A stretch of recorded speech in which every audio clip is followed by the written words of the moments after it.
ముందు అసలు మనకి ధ్యానం కావాలి. మీకు అందరికీ ప్రాక్టికల్ అండ్ థియరీ అంటాం. ఇప్పుడు ఈయన దగ్గర బోల్డ్ థియరీ ఉంది. థియరీ అంటే సబ్జెక్ట్ ఉంటుంది. ఆయన దగ్గర పెద్ద చాలా సబ్జెక్టులు మనకు ఉంటాయి. ఇప్పుడు చూడండి, మనం రోజు ఎన్నాళ్ళ నుంచో గరికపాటి నరసింహారావు గారు, లేకపోతే కోటేశ్వరరావు గారు, చాలా మంది విన్నాం. మనం ప్రశ్నించుకుంటే మన దగ్గర ఇప్పుడు ఏమైనా ఉందా? ఏమండి, చిన్నప్పటి నుంచి రామాయణ భారతాలు విన్నాము, భాగవతం విన్నాము, ఎంతమందో ప్రవచనకర్తలు ఉన్నాము. కరెక్ట్గా మనం ప్రశ్నించుకుంటాం, మన దగ్గర ఏమైనా ఉందా? ఏమీ లేదు. ఏం లేదు, ఏమీ లేదు. ఎన్నిసార్లు విన్నాం, ఎన్నెన్నో విన్నాం, ఎన్నెన్నో చేస్తున్నాం. కానీ మన దగ్గరికి కలిస్తే ఏంటి ఎన్నాళ్ళు విన్నామే, ఏంటి ఉన్నది? ఏమీ లేదు. కానీ ఇప్పుడు మనకు కావాల్సిందంటే, ఒక నెల చేసాము, నెలల్లో నాకు ఒక ఫలితం కనిపించింది. ఏమి కనిపించింది? ఏదో ప్రశాంతంగా ఉంది, లేకపోతే ఏదో నడుము నొప్పి తగ్గింది, అంటే బీపీ తగ్గింది, కోపం తగ్గింది. ఏంటివి? నేను ఫలితాలు ఇవి. ఫలితం మాకు కావాలి కదా. ఎప్పుడు ఫలితం వచ్చింది? మనం ప్రాక్టికల్గా ఇవన్నీ చేస్తుంటేనే ప్రాక్టికల్ అంటాం. Practical theory. థియరీ అంటే పుస్తకాలు చదువుతాం, బోల్డ్ జ్ఞానం ఉంటుంది. ఓన్లీ థియరీ పనికిరాదు. థియరీతో పాటు ప్రాక్టికల్ అంటే మన జీవితానికి, అనుభవానికి పనికొచ్చేదై ఉండాలి. కాబట్టి ఇక్కడ మనకి ప్రాక్టికల్ అండ్ థియరీ. థియరీ మనకు ఇంచుమించు ఇంతమంది ఉన్నారు కదా, బోల్డ్ అనుభవాలు ఉన్నాయి. నేను చెప్తున్నవి ఎవరికి తెలియనివి కావు, అందరికీ తెలిసినవే. మన జీవితంలో చాలా అనుభవించాం.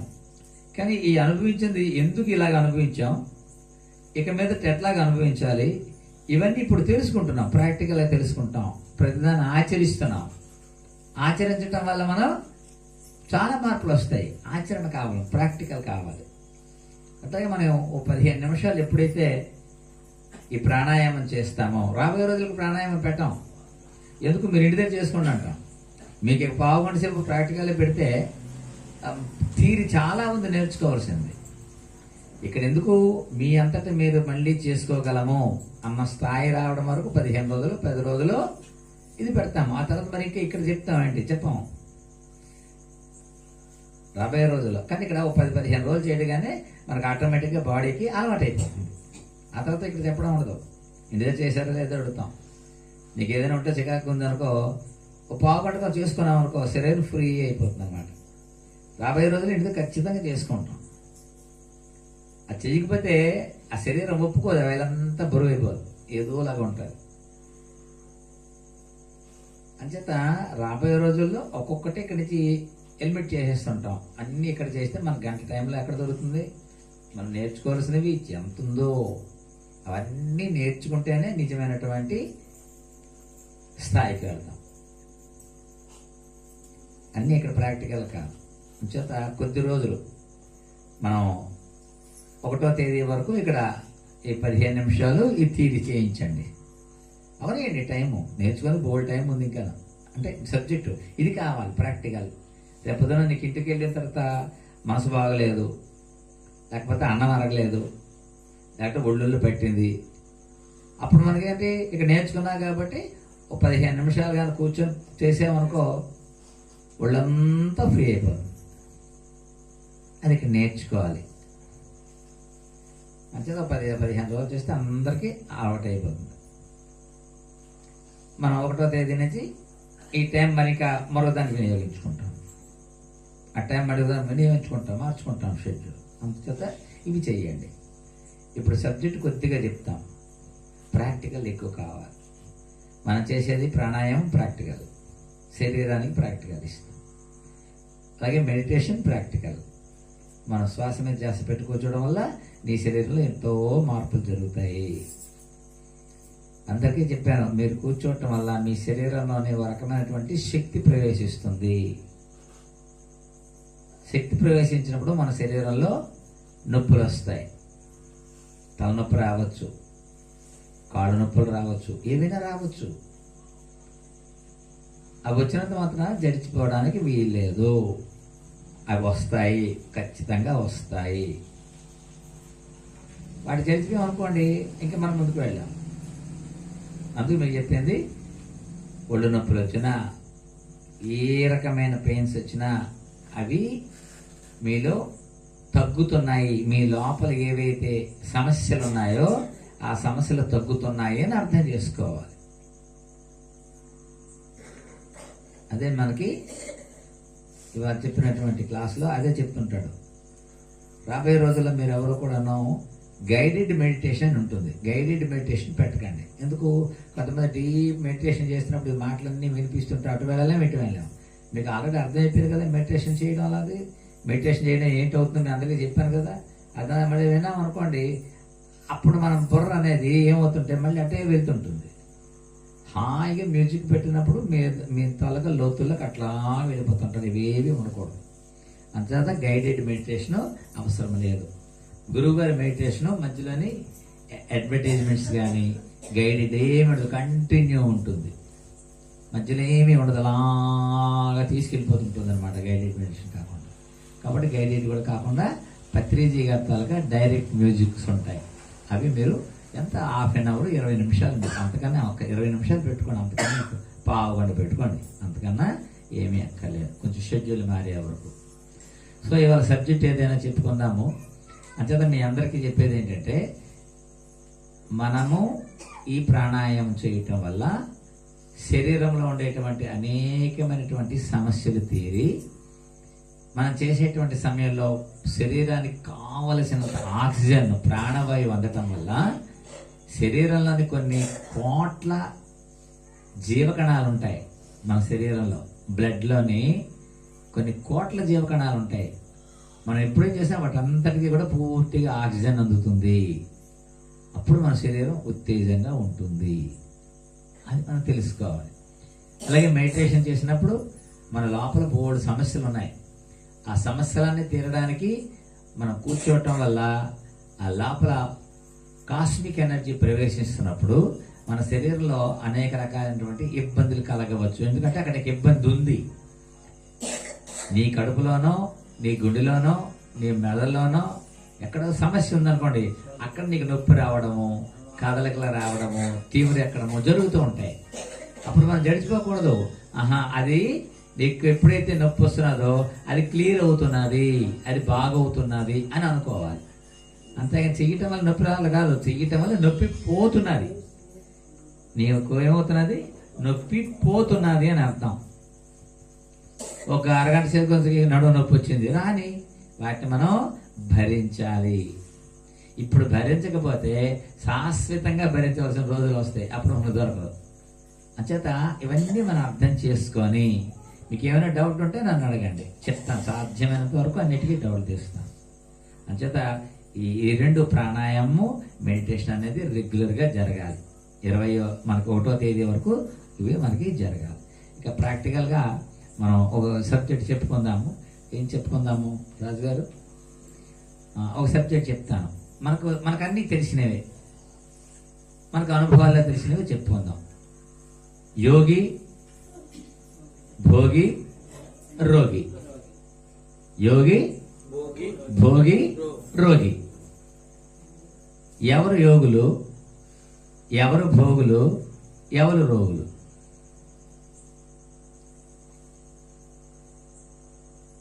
వీళ్ళు ముగ్గురు రాత్రంతా తెలిసే ఉంటారండి. ఎవరు? యోగి, భోగి, రోగి. వీళ్ళు ముగ్గురు రాత్రంతా తెలిసే ఉంటారు. ఉదాహరణకి మొత్తం అని చెప్పింది యోగి అన్నాను. యోగి మీకు తెలుసో లేదో, వాడు రాత్రంతా తెలిసే ఉంటాడు, పగలంతా హాయిగా పడుకుంటాడు. మాకు ఒక ఆయన వచ్చాడు. ఇప్పుడు పోలాకి దగ్గర ఊరుంది, ఆయన యోగీశ్వరుడు. ఆయన మాకు తెలియదు, సింగపూర్లో ఉండేవాడు 6వ సంవత్సరం వరకు. 6వ సంవత్సరానికి ఎందుకు వెళ్ళిపోయాడు. కేదారి అదే అక్కడెక్కడ బద్రీనాథ్ అవన్నీ తిరుగుని వెళ్ళిపోయాడు. తిరిగి గొప్ప గురువుని పట్టుకొని గొప్ప యోగి అయ్యాడు. చాలా రోజుల తర్వాత మళ్ళీ వచ్చాడు. ఆయన మేము సింగపూర్ తీసుకొచ్చాం. పోలాక మండలంలో ఉన్నాడు. ఆయన తీసుకొచ్చాము, మాట్లాడాము. 35 సంవత్సరాలు కుర్రోళ్ళు ఉంటాడు. ఎలాగుంటాడు చూసినండి, నిమ్మ పండులాగా ఉంటాడు. జినగనగనిగలు ఆడుతూ ఉంటాడు. వాళ్ళ ఇంటికి వెళ్ళాం, ఆయన తీసుకురావడానికి వెళ్ళాం. ఆయన చెప్పిన రహస్యాలు ఆయన చెప్పాడు. రాత్రి పడుకోడు ఆయన, రాత్రి అంతా కూడా ఆయన ధ్యానంలోనే ఉంటాడు. ఎందుకు రాత్రి అంతా ధ్యానం ఉంటాడు? నిశ్శబ్దంగా ఉంటుంది, ప్రశాంతంగా ఉంటుంది, ఏమీ ఉండదు. ఎంత చేసుకున్నా అది ఒక లోతు అనమాట. ఎంత చేయండి వాళ్ళంతా రాత్రి అలాగ ఉంటారు. యోగి వాడికి రాత్రి సమయం చాలా ఎక్కువ సమయం తీసుకుంటుంది. కాబట్టి వాడు పగలేదో గంట అక్కడ పడుకుంటాడు. మీకు ఇంకో విషయం, రహస్యాలు ఇవన్నీను. వాడు పడుకోకపోయినా పర్వాలేదు, వాడు తినకపోయినా పర్వాలేదు, వాడికి తిండి అక్కర్లేదు. తిండి లేకపోతే చచ్చిపోతాం అనుకుంటాం. మనం చచ్చిపోతాం తిండి లేకపోతే. యోగులకి తిండి అవసరం లేదు.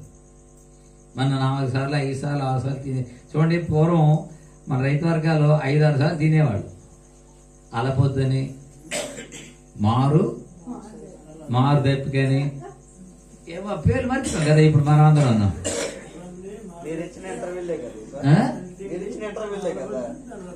చూడండి ఆ రోజుల్లోని ఎన్ని ఉదయం నుంచి రాత్రి చేసేసరికి అది ఒక గొప్ప విషయం. మీకు అసలు విషయం ఏంటంటే, మన పెద్దలు గొప్పవాళ్ళు.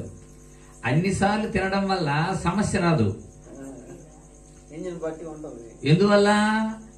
కిడ్నీ మీద ఒక్కసారి గట్టిగా తినేసి కిడ్నీ మీద ప్రెజర్ ఉండదు. కొంచెం ఇప్పుడు చూడండి, షుగర్ పేషెంట్ ఒకసారి తినక కొద్దిగా తింటారంట. అంటే అది పని చేయాలంటే కొద్దిగా తినాలి. మనం ఏం చేసేవాళ్ళం, కాలం మారింది, ఫుల్గా మధ్యాహ్నం వేసేయడం, లేకపోతే గట్టిగా రాసి వేసేయడం, లేకపోతే ఉదయం టిఫిన్ అనేది చెప్పేసి ఒక 10 ఇడ్లీ, ఒక 5 పూరీలు గట్టిగా వేసేయడం. అది టిఫిన్, అది టిఫిన్ కాదు. ఆహారం మీద విపరీతమైనటువంటి పెరిగిపోయింది. అప్పుడు మన వాళ్ళు ఏంటి, గజ్జి కొద్దిగా ఇంత గంజి పోసుకొని 2 మెతుకులు వేసుకొని తినేవాడు. దజ్జాగా ఎరిగిపోయేవాడు. ఒక మిరపకాయ అంటే అంబలి పెట్టేవాడు, జుర్రుకు తీసేవాడు. దజ్జాగా ఎరిగిపోయేది. ఇవాళ కోటీశ్వరులు అందరూ అంబలే తింటున్నారు. వాడికి ఎన్నున్నా సరే అంబలే తింటారు ఇవాళ. కాబట్టి పూర్వం ఉన్నటువంటి ఆలోచన విధానం ఉండేది. మధ్యలో మనం మారిపోయాం. ఈ లేటెస్ట్ ఫ్యాషన్స్ అన్నిట్లోని కొత్త తరహాలు వచ్చాయి మనకి అన్నీను. ఈ కొత్తదంతా కూడా మనకి అనాగరికమే. మనదే కరెక్ట్ అయినటువంటి పూర్వం ఉన్నటువంటి నాగరికత, అది సరైన నాగరికత. ఇదంతా కూడా అనాగరికమే. కాబట్టి యోగులు అనే వాళ్ళకి చెప్పాను, యోగి ఏకభుక్తం. వాడు ఒక్క పూటే తింటాడు, ఏమాత్రం చాలు, అంతకన్నా ఎక్కువ అక్కర్లేదు వాడికి. మిగతాదంతా చాలు. వాడు రాత్రంతా హాయిగా కూర్చొని హాయిగా ధ్యానం చేసుకొని ఎన్నో విషయాలు తెలుసుకుంటాడు. వాడిని యోగులు అంటాం. యోగులు అంటే ప్రత్యేకంగా ఏదో పెద్ద గెడ్డాలు పెంచేసి కాషాయాలు వేసేసి ఏదో ఈ మేకప్లు కాదు. స్వతసిద్ధంగా ఆయన మనసులోని భగవతత్వాన్ని తెలుసుకోవడానికి చేసేటువంటి ఒక ప్రయత్నమే యోగము. మనంతా చేసేది యోగము. ఇందులో మనంతా గొప్పవాళ్ళు అనుకోండి, యోగీశ్వరులే అని అర్థం. అది కదా మనం ప్రయత్నం చేస్తున్నాం. యోగులు అట్లాగే ఉంటారు వాళ్ళు. రెండోది ఏమిటి? భోగులు. యోగి అనేవాడు రాత్రి అంతా పడుకోడండి. నేను చూశాను. ఇప్పుడు కాబట్టి మీకు అడ్రస్ చెప్తాను. ఇప్పుడు ఆయన ఉన్నారో లేదో, మనకి ఆయన ఉన్నాడు, ఆయన వస్తుంటాడు, వెళ్ళిపోతుంటాడు. అది మంచి సమయం, పూర్తిగా వినియోగించుకుంటారు వాళ్ళు. యోగులు రాత్రి పడుకోరు వాళ్ళు. రెండోది భోగులు. వీడు పడుకోరు. భోగులు అంటే విలాసవంతమైనటువంటి జీవితం గడిపేవాళ్ళు. నేను మాట్లాడకూడదంటే తెల్లవారు పేకాట ఆడతాడు. అంటే భోగు, వాడికి నిద్ర రాదు. తెల్లవారు మందు కొట్టి ఇదంతాను రాత్రి ప్రారంభించాం చీకటి రాత్రి తెల్లవారే వరకు కూడా ఆ వీధంతా తింటూ ఉంటాడు. మాకు వద్దా, మా వీధిలో ఉన్న విధముడు. ఇప్పుడు లేదులేండి, తంతారు అలాగైతే. వాడు భోగం, వాడి భోగాలు. రాత్రి అంతా భోగాలే, రకరకాలైనటువంటిది. అంటే ఆనందం, అదొక రకమైన ఆనందం. అది తాత్కాలికమైనటువంటి ఆనందం. కానీ వాడు ఎవడు కూడా బాగుపడడు. జీవితంలో ఎప్పుడోసారి వాడు అమ్మ నాయన జీవితంలో పోయిందే, ఒళ్ళు గొల్ల, ఇల్లు గొల్ల, జీవితం గొల్ల. ఏం సాధిస్తాడు వాడు? అన్నీ అయిపోయిన తర్వాత తెలుస్తుంది మనకేముంటుంది. కాబట్టి వాడు సుఖపడడు, వాడు భోగి. రోగి అంటే మనందరికీ తెలుసు. వాడికి అయితే డిసీజ్ ఉందనుకోండి, హాస్పిటల్ వేసామనుకోండి. ఇప్పుడు మేము చూస్తున్నాం కొంతమందిని, వాడు రాత్రి అంతా మూలుగుతూనే ఉంటాడు, వాడు నిద్ర పడదు, మంచం మీద ఉంటాడు వాడు. రాత్రి వాడికి నిద్ర పడదు, రాత్రి అంతా రోగి వాడు. దగ్గుకుంటాడు, ఇంకోటి చేస్తాడు, నిద్ర పట్టదు, ఆడికి నిద్ర పడదు, పక్కన నిద్ర పట్టలేరు. ఏం చేస్తాం? వాడు రోగి. అయితే ముగ్గురు రాత్రి అంతా తెలిసే ఉన్నారు.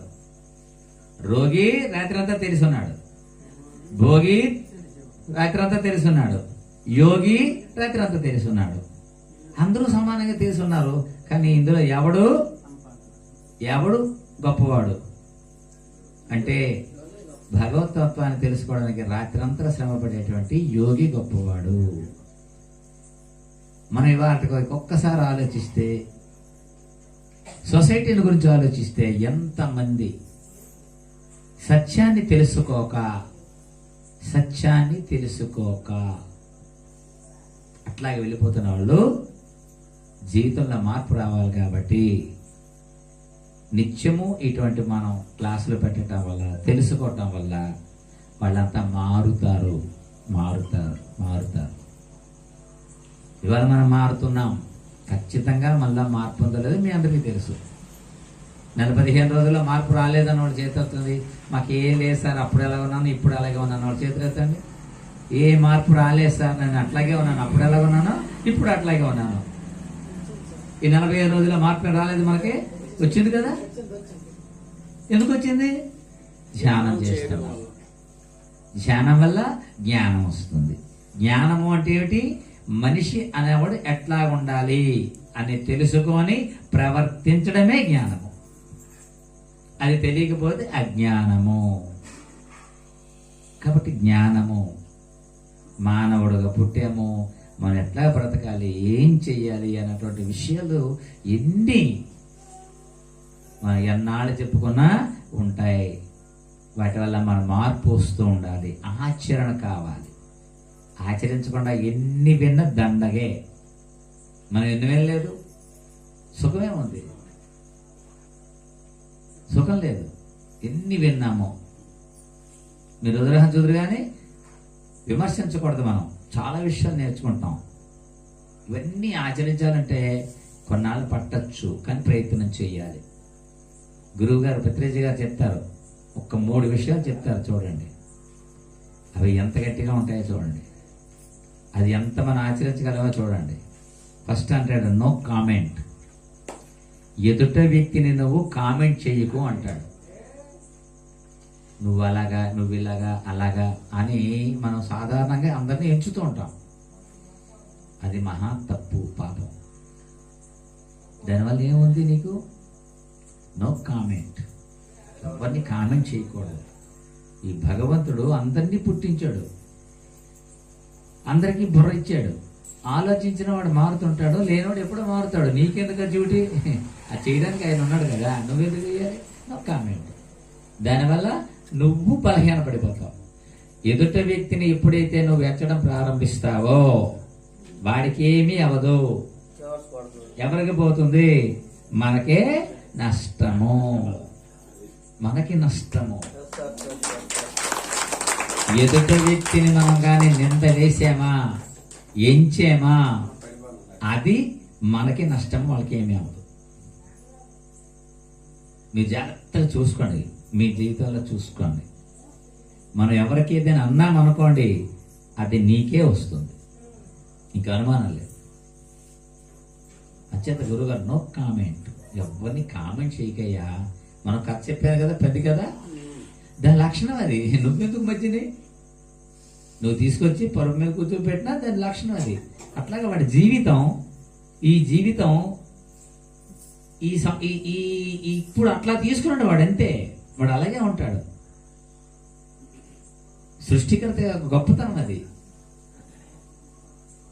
భగవంతుడిని ఎవరైనా సరే 5,000 సమానంగా ఉండాలని కోరుకుంటామా? డిఫరెన్స్ పెట్టాడు కదా, ఒకటి పెద్దది పెట్టాడు, ఒకటి చిన్నది పెట్టాడు. భగవంతుడేమో అడ్డదిడ్డంగా పెట్టాడు, అన్ని పొడవుగా పెడితే బాగుందని అనుకున్నాం అనుకోండి, మన పరిస్థితి ఏమవుతుంది? మన పరిస్థితి ఏమవుతుంది? అన్ని పొడవుగా ఉన్నాను కూడా చేతిలో, నేను చెయ్యని పని చేద్దాం, పనికిరాదు. భగవంతుడు ఇది నీకు ఇంతే ఉండాలి, ఇది ఇంతే ఉండాలి, ఇది ఇంత ఎంత హ్యాపీగా పెట్టాడు. మనం విమర్శించకూడదు. అట్లాగే సొసైటీలో ఆవిడ అట్లాగే ఉండాలి, ఈయన ఎట్లాగే ఉండాలి, నేను ఎట్లాగే ఉండాలి, ఎట్లాగే ఉండాలి అని సృష్టించాడు. అత్యంత ఎవ్వరికి కామెంట్ చేయకుండా, అది గొప్ప వ్రతం. ఎదుట వ్యక్తిని మనం కామెంట్ చేయడం అనేది చాలా తప్పు. భగవతత్వాన్ని తెలుసుకున్న వాళ్ళు ఎవరిని కామెంట్ చేయరు. No comment, no judgement. మనం తీర్పులు ఇస్తుంటాం, ఓరే అలా కాదరా, ఎలాగరా, ఎలా కాదు అలాగరా, నువ్వెవడు మంచి స్టేట్మెంట్ ఇవ్వడానికి. అది అట్లాగే జరగాలంది, సృష్టిలో అట్లాగే జరుగుతుంది. నువ్వు అడగడానికి వీల్లేదు. భగవతత్వం తెలుసుకున్న వాళ్ళు మనమంతా కూడా ఏం చేస్తున్నాం? భగవంతుని యొక్క తత్వాన్ని తెలుసుకోవడానికి చేస్తున్నాము. మేము చెప్పంటారా, మనమంతా కూడా సైంటిస్టులు. సైంటిస్ట్ అంటే ఏంటండి? కొత్త విషయాన్ని తెలుసుకోవడం. సైంటిస్ట్ అంటే కొత్త విషయాన్ని, మనం ప్రతిరోజు ఒక కొత్త విషయాన్ని తెలుసుకుంటూ ఉంటాం. ప్రతిరోజు ఎన్ని విషయాలు తెలుసుకుంటుంటామో ఆఖరికి ఏదో రోజు ఓహో ఇదా అని కనిపెడతాం. ఆ స్థాయికి చేరితే నువ్వు పెద్ద సైంటిస్టువి,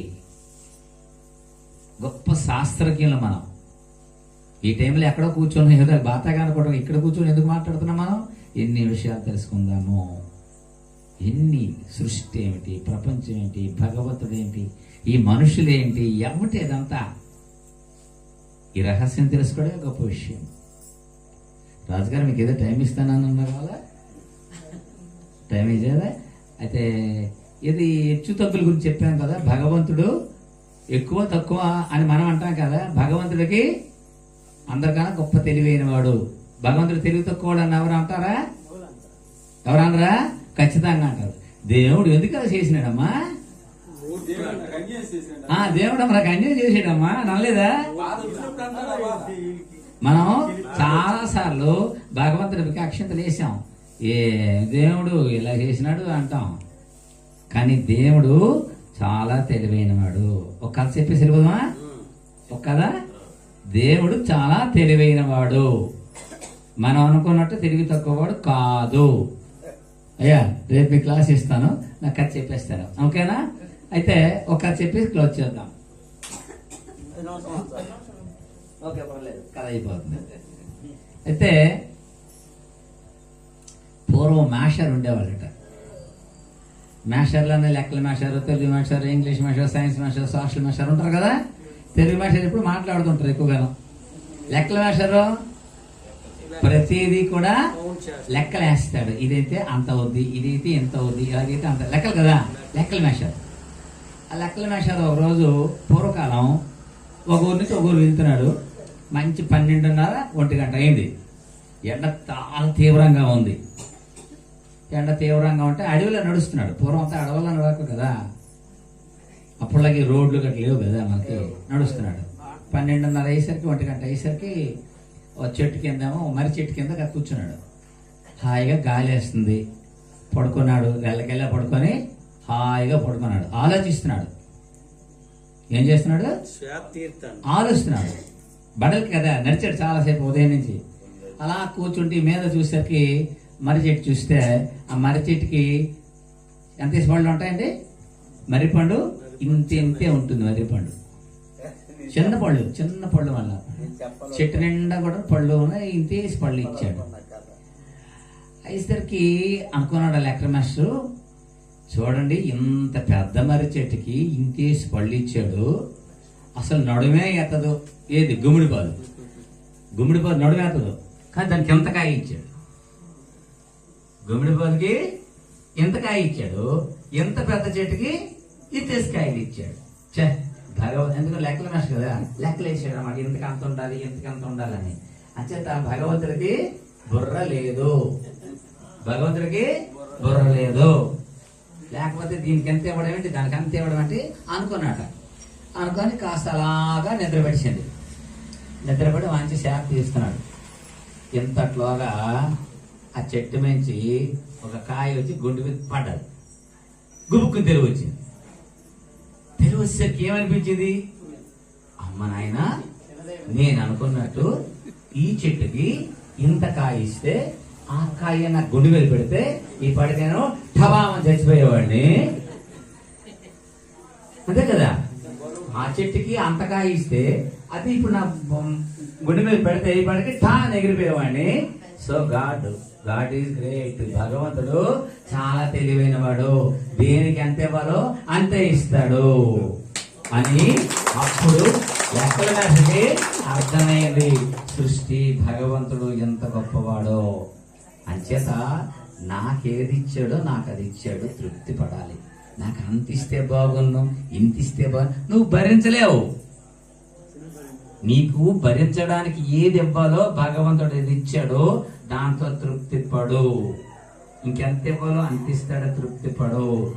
అంతేగాని వాడికి ఎంత ఉన్నది, వీడికి ఎంత ఉన్నది, నాకెందుకు లేదు అన్నటువంటి యావగింపు